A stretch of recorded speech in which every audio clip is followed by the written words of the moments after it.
Rennes, j'écoute les voix du service public. C'est le podcast des archives de Rennes dans lequel nous vous proposons de découvrir des témoignages de celles et ceux qui ont fait la ville. On essayait de faire du lien entre la parole des victimes et de l'entourage de victimes et de faire qu'elles retrouvent un peu de la dignité en pouvant exprimer et que leur parole puisse servir à d'autres.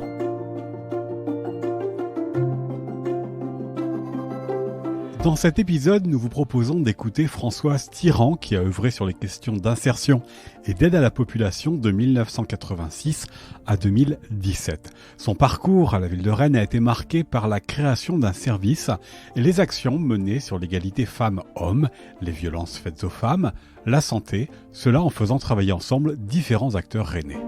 J'ai cherché un travail à plein temps et je suis arrivée dans les dispositifs d'insertion, c'était 86-87, un âge d'or où ils recrutaient facilement des personnes qui avaient justement une formation de psychologue, puisque c'était à la fois des conseils dans l'orientation. Et donc je me suis retrouvée à la mission locale de Vitré. Je suis arrivée juste après à Rennes. J'avais une méconnaissance vraiment de ce qu'était une mairie, un CCAS, voilà. C'était pas un projet de carrière, voilà, pour dire les choses autrement. Donc j'ai vu une petite annonce et donc c'était à l'époque le service insertion de la ville de Rennes, parce qu'il y a la DIAP maintenant. DIAP pour Direction, Insertion et Aide à la Population. Se construisait donc et recrutait des profils assez différents sur des statuts contractuels.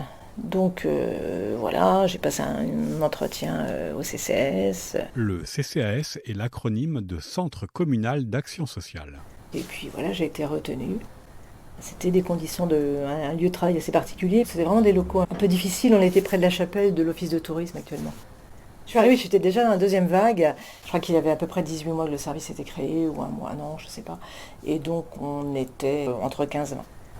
J'ai été recrutée comme chargée de mission, ça s'appelait comme ça, mais c'était sur le champ de l'orientation professionnelle et le soutien aux animateurs d'insertion, sur les situations difficiles, sur les cas limites. Donc c'était un peu aider à l'analyse de pratique pour faire qu'on n'insiste pas avec des personnes qui n'en avaient pas les capacités, on n'insiste pas pour une orientation professionnelle si on sentait que la personne était trop fragile psychiquement, quoi. L'idée c'était un peu d'adapter l'offre fonction de la complexité de la personne qui était accompagnée. Donc on analysait un peu la situation, on faisait le lien éventuellement avec les médecins qui accompagnaient la personne. On avait créé une consultation à l'Hôtel Dieu pour faire le point sur une reprise d'activité professionnelle. Il y avait aussi un partenariat avec le CHGR. Le CHGR est le centre hospitalier Guillaume Régnier. Qu'on avait créé avec un psychiatre qui nous aidait aussi sur des situations. Voilà, c'était aussi évaluer de la dangerosité. Si l'animateur insistait trop pour certaines performances, j'allais dire, mettre quelqu'un dans une case la personne était rétif et éviter que ça clash, quoi. Voilà, c'était prendre des précautions parce qu'il y avait un peu l'idée que tout le monde était employable et tout le monde souhaitait aller vers l'emploi classique, enfin salarié au moins. En réalité, on se rendait compte que soit par plein de fragilité, les gens avaient des envies, des capacités extrêmement variées. Et donc, les choix sont toujours très très contraints. Et moi je travaillais avec des jeunes qui sortaient donc d'études pour la plupart. Donc c'était arriver dans le dispositif d'insertion avec des gens qui étaient depuis, je sais pas, certains 10 ans, d'autres plus, des gens qui n'avaient jamais travaillé, enfin officiellement, certains qui avaient toujours travaillé au noir, ou d'autres qui avaient été des personnes, des migrants qui avaient vécu dans la clandestinité, ou des anciens patrons de PME qui se retrouvaient après faillite, voulaient être salariés. Bon, c'était un tas de situations où la reprise n'était pas si simple que ça, quoi. Et c'est pour ça qu'après le service a évolué sur l'idée de mieux connaître l'entreprise, d'animer des réseaux de chefs d'entreprise qui donnaient leur chance aux bénéficiaires. On va dire que dans les 10 premières années, on a fonctionné par essai et erreur, en actionnant des leviers différents. Rétroactivement, quand on en parle avec les anciens collègues, c'est vrai qu'on se dit qu'on a eu une très grande liberté, où en fait on était force d'initiative et on était interpellés pour cela, quoi. Voilà, si on voulait appeler telle structure, les rencontrer, c'était tout à fait possible, quoi. On se posait toujours la question, est-ce qu'on produit la même chose pour les bénéficiaires hommes et femmes ? Il y avait d'une part les familles, et d'autre part les célibataires et les parents isolés, on va dire. Donc il y avait un peu ces trois catégories, donc certaines villes dissociaient. L'idée, c'était quand même de remettre au boulot à plus ou moins court, moyen, long terme toutes ces personnes-là. Et donc les femmes, en l'occurrence, qui se retrouvaient seules en charge d'enfants, ce qui était la solution la plus fréquente, c'était quelle situation, comment on peut gérer les enfants, comment on peut conjuguer l'éternel problème de la garde d'enfants sur des horaires atypiques, par exemple, quoi. Donc on a beaucoup travaillé aussi sur la pluralité des choix, des formations et choix professionnels, d'inciter les femmes à aller vers des métiers non traditionnellement féminins, des choses comme ça, quoi. Soit ça ne fonctionnait pas, donc on ne les motivait pas, elles n'y allaient pas, soit elles allaient en formation. Le problème après restait entier. On avait des femmes qui avaient fait des CAP de carrelage et puis qui après ne trouvaient pas de boulot. Des fois elles flanchaient, des fois c'était nous qui n'étions pas à la hauteur. Hein. Voilà. Non, mais on a expérimenté plein de choses là-dessus. Donc on a fait un certain nombre de films aussi avec TVRN pour motiver les femmes. Mais c'est vrai qu'après le problème restait entier. À l'époque, il n'y avait pas encore toujours de vestiaire, par exemple, dans les entreprises. Enfin, il y avait toutes ces questions qui étaient toujours là. Hein. Donc d'une part la garde d'enfants, d'autre part les orientations professionnelles, parce qu'on est juste dans nos propositions. En même temps, on ne peut pas tout faire, on ne peut pas résoudre tous les problèmes de garde d'enfants. On avait vraiment les situations les plus difficiles, c'était les femmes qui débarquaient à Rennes suite à des séparations, qui n'avaient pas de réseau familial, pas de réseau amical, et qui donc, dès que l'enfant était malade, ne pouvaient pas assurer le boulot, quoi. Qui avait, toutes ces situations un peu... c'est pas à la fois pas grand-chose, mais ça pouvait faire qu'elles ne tiennent pas un poste. On avait aussi beaucoup de cadeaux, les gens faisaient... c'est marrant, quand ils avaient trouvé un job, ils nous rapportaient souvent des cadeaux. Il y avait une reconnaissance, quoi, dans le quotidien. Je crois qu'on était trop loin de nous-mêmes, n'avions pas notre de culture suffisante de la collectivité. On fonctionnait un peu en parallèle, quoi. J'ai des anciens collègues qui me disent toujours, bah oui, on a oublié ce que ça a apporté tout cela. Alors, je suis pas sûre qu'on l'ait oublié. Je pense que même au moment T, je pense pas qu'il y avait une connaissance de tout ça. Le maire était très impliqué. Par contre, on avait des petits déjeuners à l'hôtel de ville tous les mois avec des chefs d'entreprise et les partenaires du RMI sur l'évolution de certains parcours. On avait des fonds européens, ça s'appelait le plan local d'insertion par l'économique. Et dans ce cadre-là, le maire était très impliqué. Ouais. Après avoir œuvré dans le domaine de l'insertion professionnelle, Françoise Tirant a évolué dans la collectivité sur des missions à forte dimension sociétale. De 2001 à 2008, elle a été en charge des femmes et de la santé dans la ville de Rennes. L'année où j'ai été titularisée comme rédacteur, j'ai eu le concours d'attaché en même temps, un mois ou deux près. Et donc j'ai cherché un poste d'attaché. Et là, ça a été un peu compliqué parce que justement, j'avais un profil un peu... atypique, peu de culture administrative, même si j'avais suivi tous les cours d'attaché classiques. J'avais pas toujours une bonne vision des autres services, mais j'étais intéressée tout ce qui était politique de la ville, mission jeunesse. Je ne cherchais pas du tout à être cadre, j'étais plutôt toujours dans la conduite de projet. Et j'étais assez attirée par des missions où les personnes étaient seules, comme la mission prévention de la délinquance, mission jeunesse, à l'époque c'était une seule personne, des choses comme ça. Il y avait eu un changement donc en 2001, nouvelle équipe municipale et création de différents comités consultatifs pour lesquels étaient recherchés des chargés de mission. Et donc il y a eu en même temps la création du bureau des temps et du comité consultatif femmes dans la ville et santé dans la ville. Donc Madame Fordan, qui était devenue directrice adjointe du CCAS, m'a proposé ses fonctions. Et 2-3 mois après, la fonction bureau des temps a été prise dans l'appartenance à cette direction et est resté les deux comités consultatifs. Ça m'a été proposé comme un tout, on va dire, un kit. J'étais intéressée historiquement parce que la question de la place des femmes dans la société m'a dû toujours me tracasser. Ayant grandi dans une société donc dans les années 60 où les femmes n'avaient pas encore d'autonomie financière. Et je m'étais engagée lorsque j'étais au lycée sur des groupes femmes, sur qu'il y ait une place des filles. Moi j'étais dans un lycée technique où il y avait... il n'y avait pas 10% de filles, donc à Joliot-Curie, à Rennes, et donc ça mettait un peu plus en exergue la segmentation des choix professionnels. Les filles étaient toutes sur les sections B et G, et les garçons étaient tous sur l'ensemble des autres sections beaucoup plus techniques. Donc voilà, donc toutes ces questions des choix professionnels, de la place après dans le monde du travail m'intéressaient. Et donc j'avais participé à des groupes de travail, des réunions de filles, de groupes femmes. C'était l'époque des groupes femmes qui éclosaient un peu partout. Et donc je lisais les revues que je pouvais trouver sur ça s'appelait le Torchon Brûle à l'époque, toutes les revues féministes qui existaient. Et voilà, donc je pense que j'avais une sensibilité, un engagement qui s'est poursuivi après sur la question de l'avortement, sur la question de faire que le viol soit un délit, de tout ce qui était prévention des violences faites aux femmes, donc dans différentes instances et différents groupes. Et donc, ça c'était donc hors champ professionnel, on dira. Quand il m'a été proposé cette mission, moi j'ai trouvé ça passionnant, j'ai trouvé que c'était un hasard de l'histoire qui me convenait tout à fait, quoi.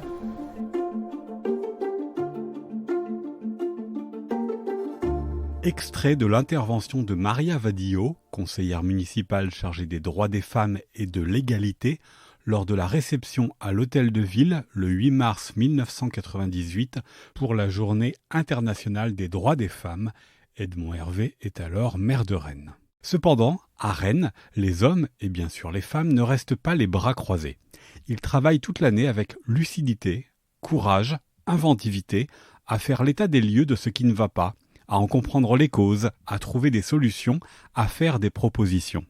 Des équipements, des associations, des citoyens et des citoyennes donnent de leur énergie et de leur temps et afin de fédérer toutes ces forces, Monsieur le maire et moi-même avons installé en décembre 1997 un comité consultatif Femmes et Cité. Son objectif ? Poursuivre l'état des lieux, analyser les causes d'inégalité entre les femmes et les hommes, rendre visible toute cette étude et faire des préconisations. 4 groupes fonctionnent. Femmes et Histoire, pour la mémoire collective, pour l'identification. Femmes et Aménagement de la Cité, que peut apporter notre expérience de femme à une ville. Femmes et Travail, que faire pour améliorer notre situation. Femmes et Vie politique, comment faire pour que plus de femmes participent. Par ailleurs, un groupe de travail Femmes et Santé fonctionne depuis 2 ans et essaie de comprendre comment on pourrait améliorer la vie des femmes et donc leur santé à travers une étude qualitative d'une partie d'entre nous, les femmes chefs de famille dans les familles monoparentales. Et c'est très naturellement, puisque je suis délégué par Monsieur le maire et mes collègues du Conseil aux droits des femmes et à l'égalité, qu'il m'a semblé nécessaire de faire du 8 mars, chez nous, un temps très fort pour poursuivre ces débats de toute l'année et pour mettre en valeur les actions des uns et des unes.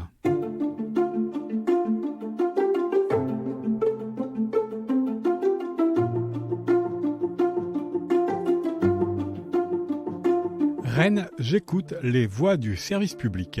Françoise Tirant raconte comment, sur les sujets de la prostitution, de la prévention de la violence, des violences liées à Internet, de la consommation d'alcool ou encore de l'accueil des migrants, différents acteurs de la ville ont travaillé ensemble.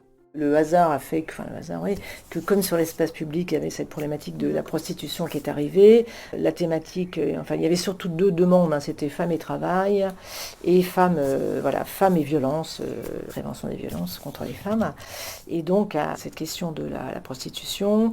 Et donc, on a fonctionné beaucoup par thématique. Donc, au début, on a essayé de trouver sur ce sujet d'abord de la prostitution. Faire venir les associations qui accompagnaient les femmes prostituées, essayer de comprendre le processus, le phénomène, et puis aussi qu'est-ce qu'on pouvait faire, comment on pouvait leur venir en aide aux femmes prostituées. Donc entre faire venir des réunions avec le commissaire de police en charge du sujet, les habitants du quartier, l'association Aide qui accompagnait aussi les femmes, l'association du Nid, essayer de faire que tout le monde échange. Et pas une même posture, parce que c'est impossible, mais qu'on comprenne mutuellement les différents types d'accompagnement, quoi. Et l'aspect policier, l'aspect juridique, il y avait des femmes aussi avocats qui pouvaient accompagner certaines femmes prostituées. Voilà, on a essayé de faire que tout ce monde-là se rencontre, se connaisse et sache un petit peu qui intervenait à tel moment, quoi.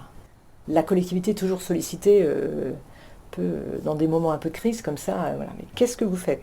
Voilà, et donc sur un sujet sur lequel on n'a pas vraiment compétence, c'est toujours assez délicat.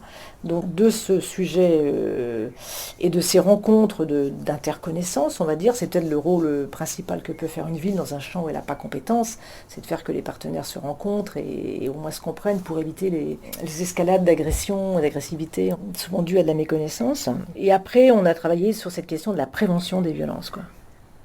Alors donc pour la prévention des violences, on a travaillé en plus, dans le groupe était présent l'ancien directeur de l'ASFAD. L'ASFAD désigne l'Association pour l'action sociale et la formation à l'autonomie et au devenir. C'est une association impliquée dans la lutte contre les violences conjugales et intrafamiliales. Donc de Brocéliande, là, qui était très sensible à cette question de la prévention.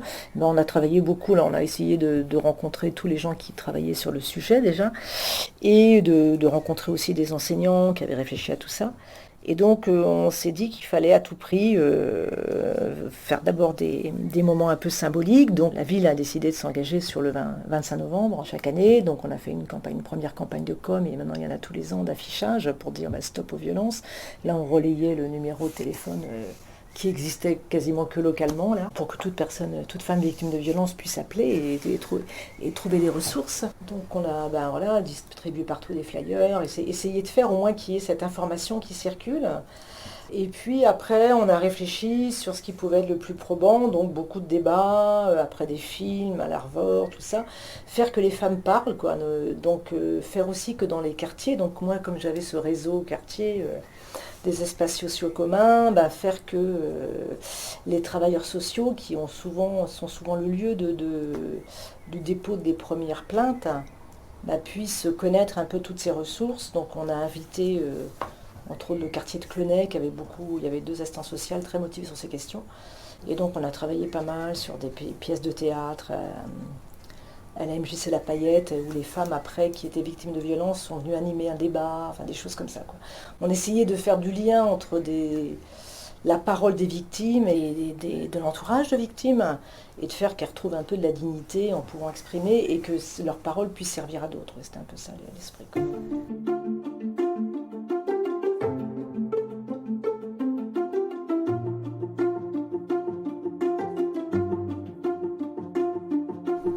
Il y avait beaucoup de choses aussi à l'époque sur les violences qui arrivaient dans le cadre des nouvelles technologies, donc sur les téléphones, sur des ados, tout le web, etc., Internet.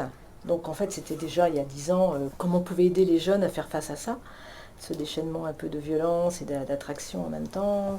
Et donc du coup, il a été proposé la mise en place d'un dispositif de la 6e à la 3e, avec l'aide des enseignants, d'aider les jeunes à se positionner sur le rapport à l'autre, le fait de savoir dire non, le fait de comprendre quand est-ce qu'on dépassait le droit, enfin quand est-ce qu'un enfant ou un adolescent pouvait se sentir être en danger, comment il devait réagir, etc.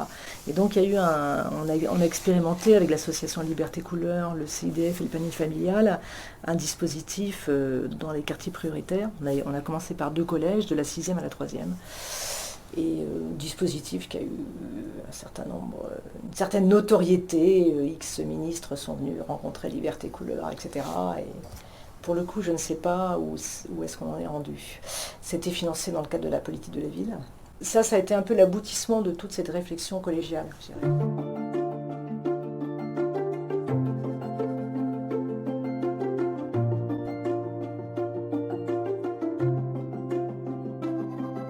Sont arrivés 2 problèmes majeurs sur Rennes. C'était la consommation d'alcool sur l'espace public.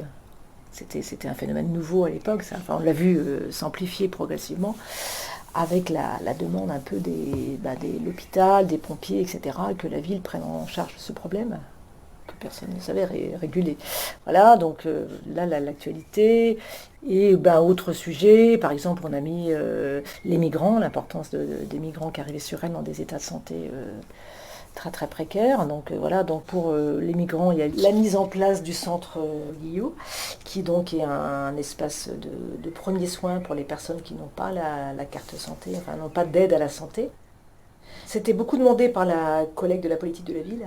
C'était donc porté par l'association Réseau Ville Sida, qui s'est mis à travailler sur cette question des migrants, par la question du sida, et voilà, ils ont eu ce projet-là, et c'est toujours une concordance d'initiatives d'associations et de préoccupations des pouvoirs publics, quoi. Il y a un moment où ça fonctionne, et voilà.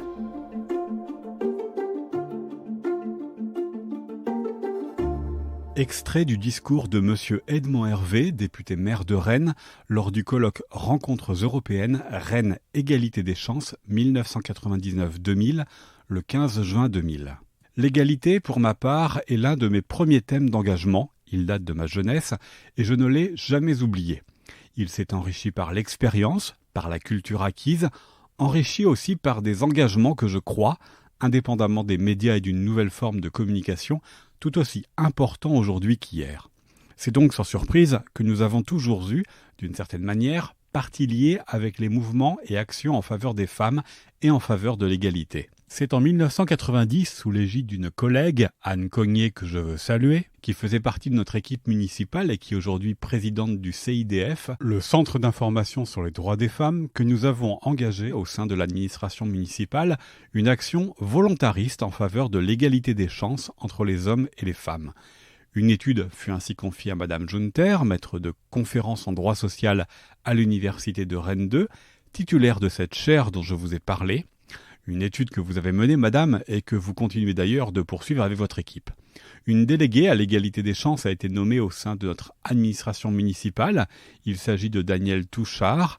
Elle vous donnera dans quelques instants un certain nombre de lignes conductrices. En 1995, au sein de la municipalité, une délégation a été créée consacrée précisément aux droits des femmes et à l'égalité. C'est une collègue, Maria Vadillo, qui la porte. Si je me réfère aux différents textes publics, je pense à la loi sur la parité qui a été votée à la déclaration du 7 juin dernier de la Commission de l'Union européenne pour les années 2001 ou 2002 à 2005, c'est une démarche importante. Je pense aussi aux démarches très diversifiées de terrain, sans oublier ce que nous avons à faire. Je crois que cette journée est tout à fait bienvenue. Je veux vous remercier toutes et tous, que vous soyez organisatrices ou organisateurs, participants ou participantes, intervenantes ou intervenants, pour plaider une cause telle que celle de l'égalité. Je voudrais vous dire que rien ne peut remplacer l'engagement. Il est important que nous soyons fidèles à cette tradition, car le contact, la parole, l'exemple, la proximité constituent des leviers très forts pour avancer tout spécialement dans notre domaine. Un engagement qui doit être sincère, qui doit être public, qui doit être transparent et qui doit être ferme aussi. Il faut que nous fassions très attention à l'emploi de certaines expressions.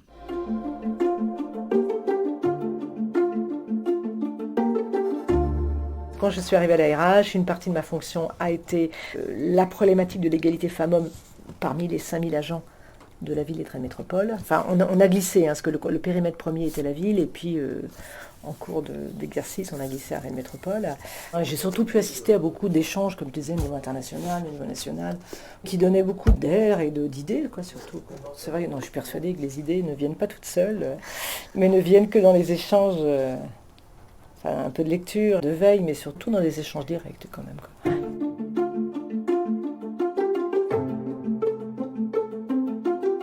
Le témoignage de Françoise Tirant a été recueilli par Violaine Poubane, musique Robert Meunier, c'était Rennes, j'écoute les voix du service public, un podcast réalisé par Arnaud Vasmer pour les archives de Rennes.